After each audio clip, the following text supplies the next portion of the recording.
Hi guys, did you know you could be addicted and in denial? Watch this interesting video as we talk more about addiction, and at the end, stick to the end because that is where the juice is about the 4 questions that you can ask yourself to do a self assessment to know, am I addicted? Is my neighbor addicted? And you could give your neighbor this tip so that you could know whether you're in trouble or not. Shine with Njoki Kamanja Kethi. Let's dive into the video.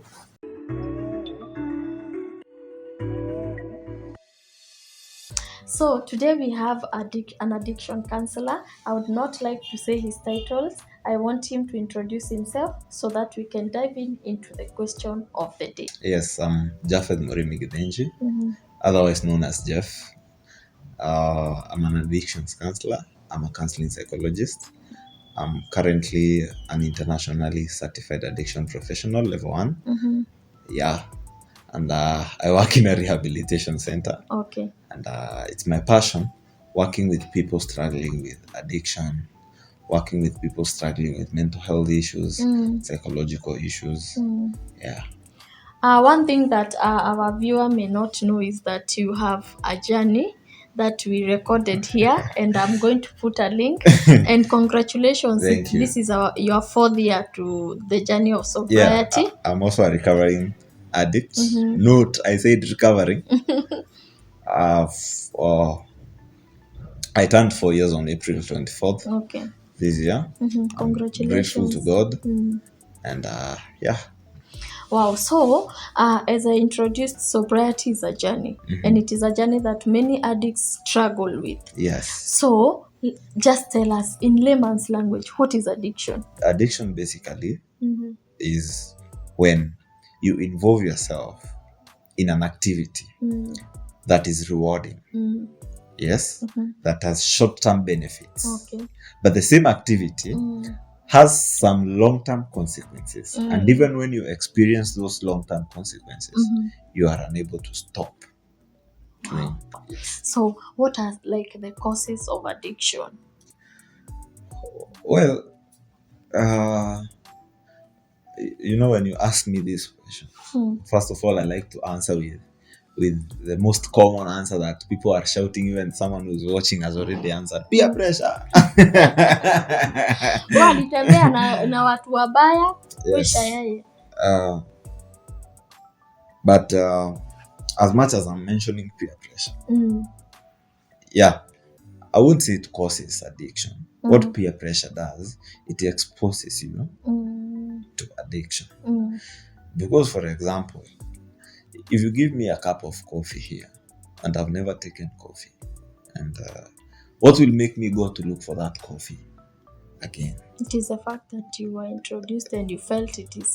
Yes. So the other factors that make me go back for the coffee is not you who introduced me to the coffee. It is my own inner issues. Okay. Either I like the coffee or the coffee filled a void that was in me, and I kept feeling. So with addiction, you find that most of the causes is unresolved childhood issues, stressors, a lot of stress, and you find that there is also a theory that says genetic predisposition. But I want to tell you that in genetic predisposition, you don't inherit the disease, you inherit the gene. Okay. You get it? It's not like if your grandfather or your uncles were alcoholics, you've inherited the gene. So that means if you drink, you are susceptible to addiction. So that is something people don't get. They say, since you got water and you are living your man, I'm living now. You inherited the gene, you drank. Yes. But according to me, the main cause is unresolved childhood issues. Okay. That goes with relationships, a lot of unresolved negative emotions, trauma, feelings of neglect, feelings of low self-esteem. If you've been an overly anxious child as you grew up, so those things, But there are these people, they come from good families, close-knit, their parents were in love, their siblings love them. Yes.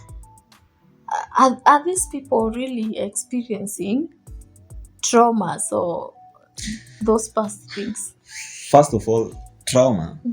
When we mention trauma, people think of accidents, war, rape. Yes, it could be any of those if unresolved. But trauma can be simple things as undealt with feelings of loneliness, undealt with feelings of anxiety. So sio lazima iko imetoka at home, inaweza kuwa imetoka shule. Maybe you were bullied and you always felt you grew up feeling that you're inadequate. So because of that prolonged period that you've been feeling inadequate, you've been feeling anxious. Every time you are in front of people, you feel anxious. When you grow up now and you put liquor here or a blunt or anything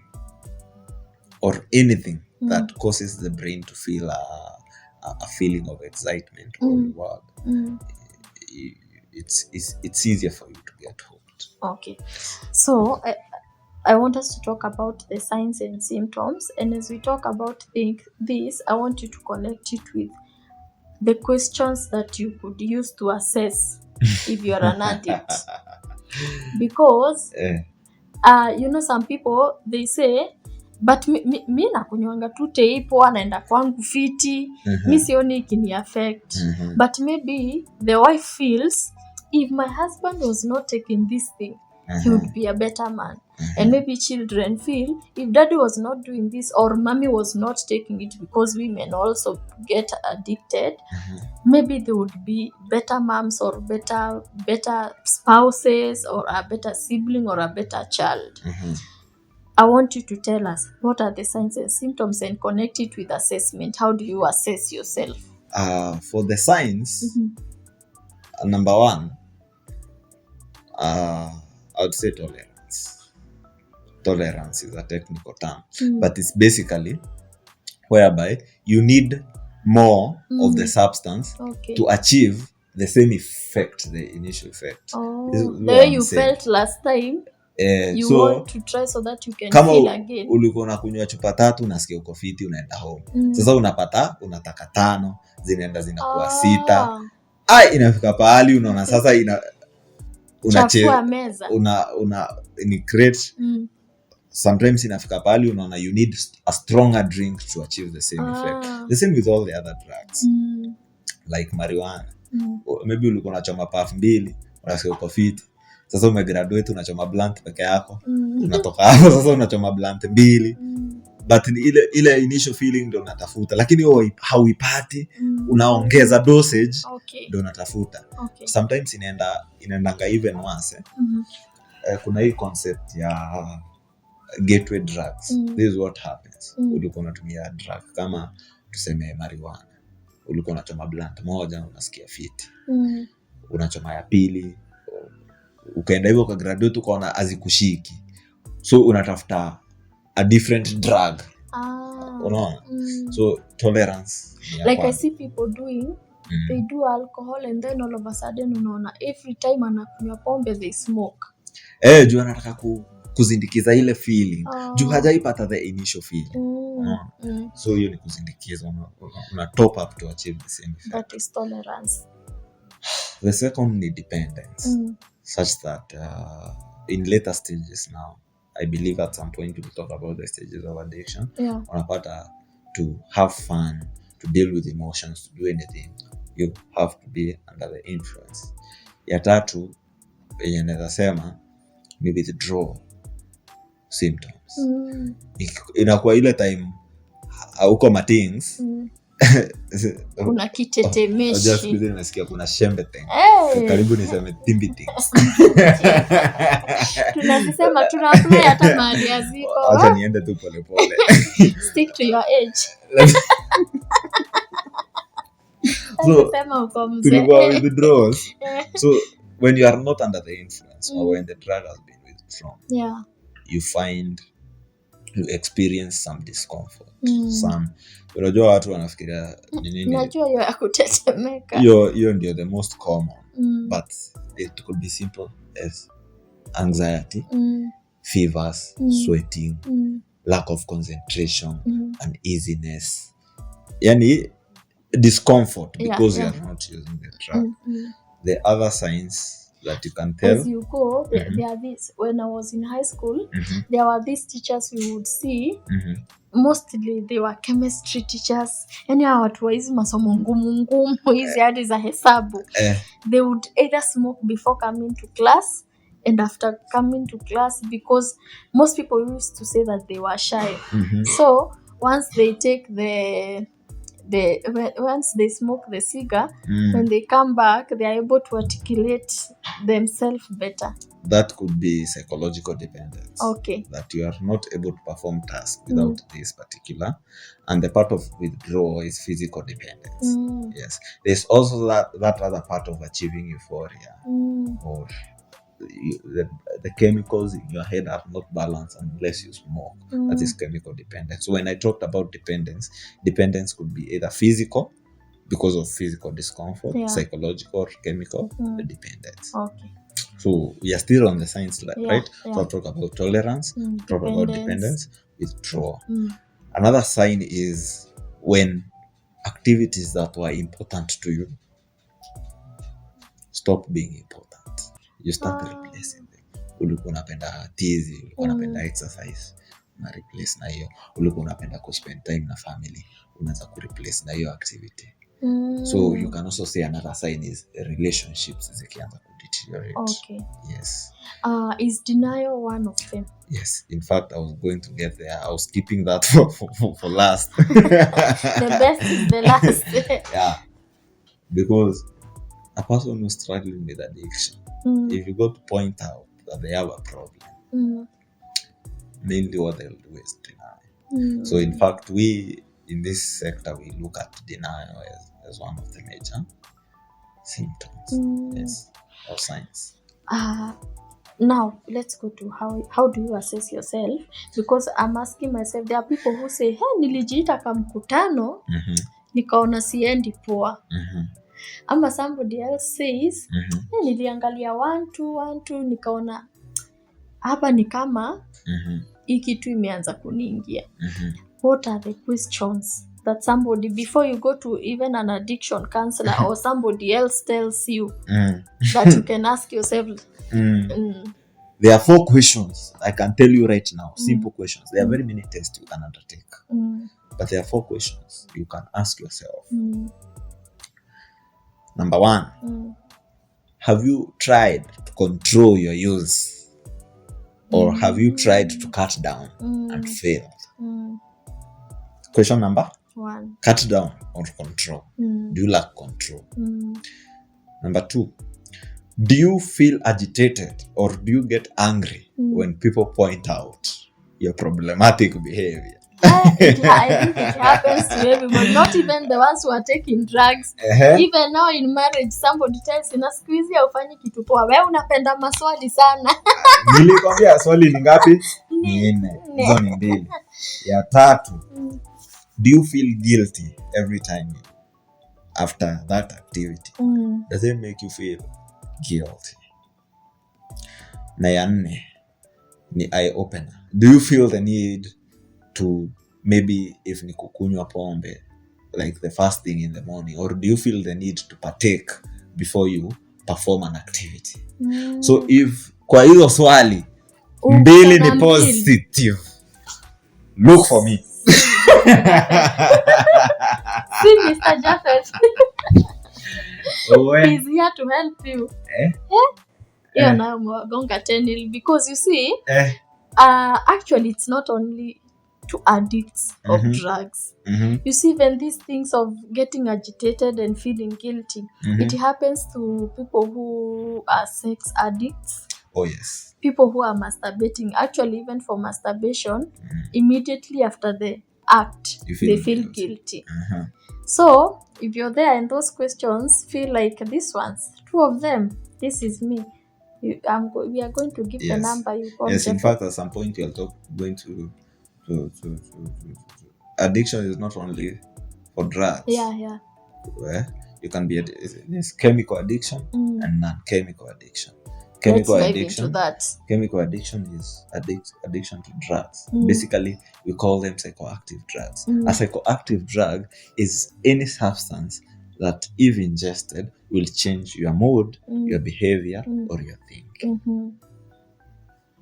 But it does that because there are certain chemicals that it goes there to. And that's why I said,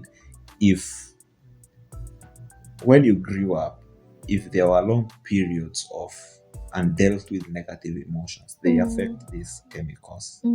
They affect the way the brain communicates. So when you introduce something else that triggers these chemicals, that manipulates the chemicals to work in a certain type of way, that it was not working, that it has been looking forward to work like that. You've been looking for that feeling of fulfillment, for that feeling of euphoria all your life, and then you get it through drugs. It's easier to get dependent. Okay. So that is for chemical addiction. For the other one is non-chemical addiction. Now is as any activities, e.g. food, sex, masturbation, gaming, gambling, food, all of this. But basically, it is a disease that makes one unable to quit the behavior, even when they experience long-term consequences. But remember, there were short-term rewards. Okay. Yes. Now we have talked about the types. Let's end with the myths. There are so many myths. Like me I thought sasa mbona unakuwa addict, si uache tu.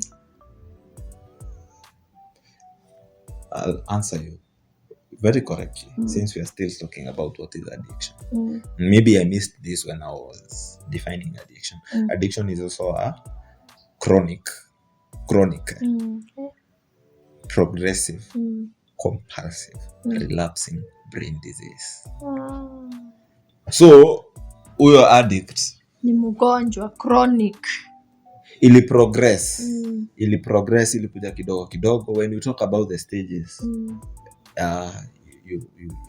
you'll get to see, you'll get to realize how it progresses from a very mild to the very extent. So kuna pahali inafika huyu mtu, they can't do it by themselves. Okay. They need help. Okay. Yes. Let's end with the myths now. Myths.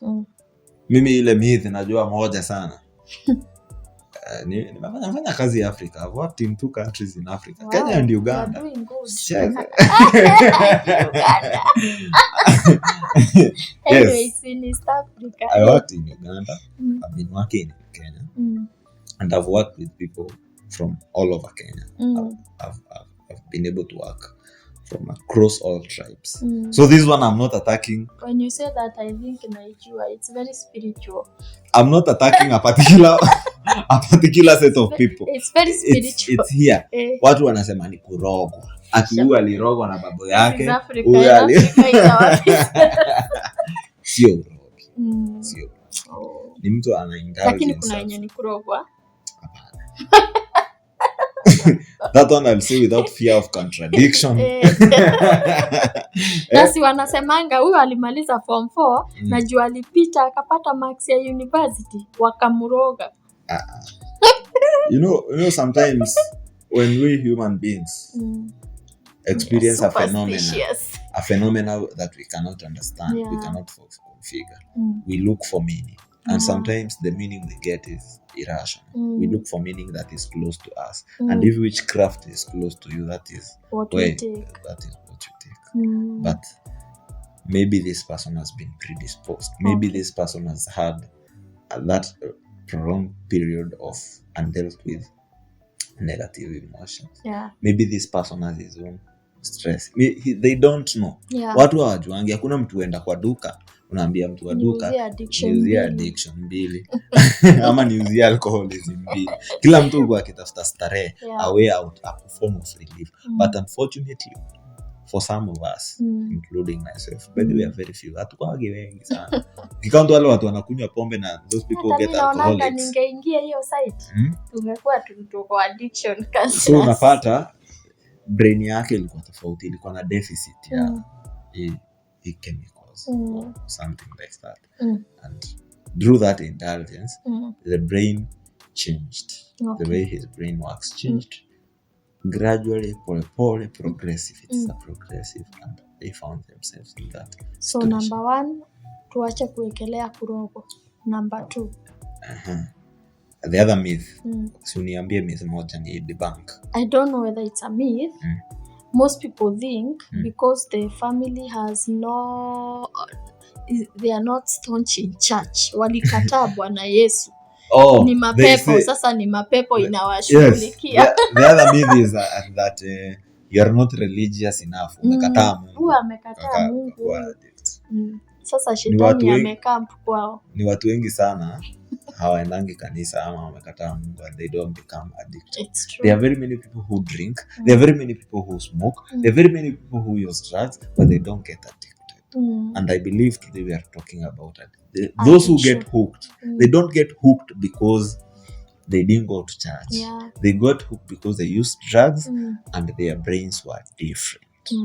Get that. Yeah. And that difference in the brain is either they had the gene, not the disease, the gene, or they had prolonged period of unresolved issues. So as they grew up, they had a deficit.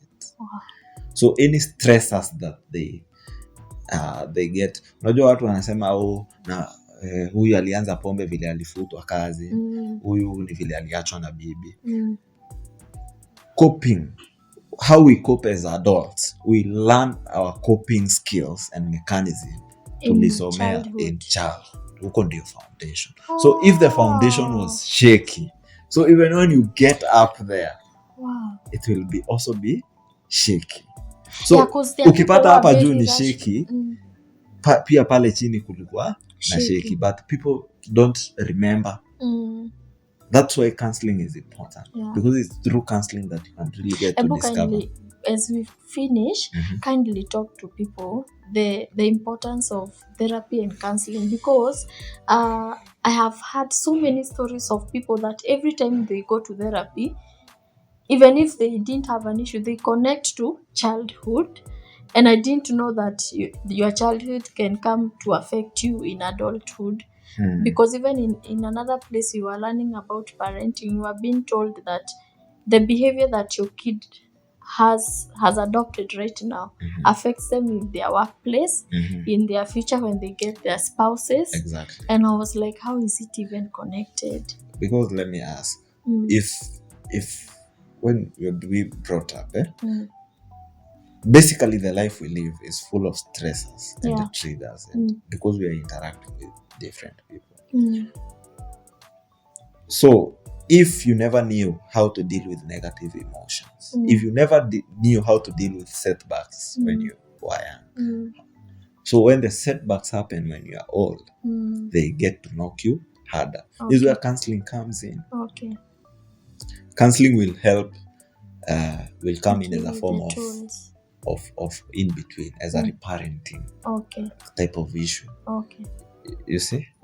Yes. Also, counseling helps you know yourself better. Counseling helps you find an alternative way of thinking, an alternative way of doing things, because there's always two ways of doing things. There's a destructive way and there's a constructive way. And sometimes, based on the pattern that we have grown up seeing, that we are used to unconsciously, sometimes we pick that pattern without knowing the harm it is causing us. So counseling may help you get to, we say awareness precedes change, to make you aware of this pattern. And it is possible. Any behavior can be learned or unlearned and relearned. Tumemalizia on a very heavy note. And I pray and hope that you have learned something. So one thing we have learned is that addiction is not witchcraft. Addiction is not because you are not prayerful as other people, and it could happen to anyone, because nobody knows anyway whether you have the gene, and nobody knows whether you are able to handle stress, and that's the only way you could go to. So if you're outside there and you have somebody who is suffering from addiction, you can we are going to be giving Japheth's number so that you can contact him, and also show them this video so that they can learn something. They shine with enjoy. Kamanja Kethi, you're the light and you can shine. Shine with Joki Kamanja Kathy.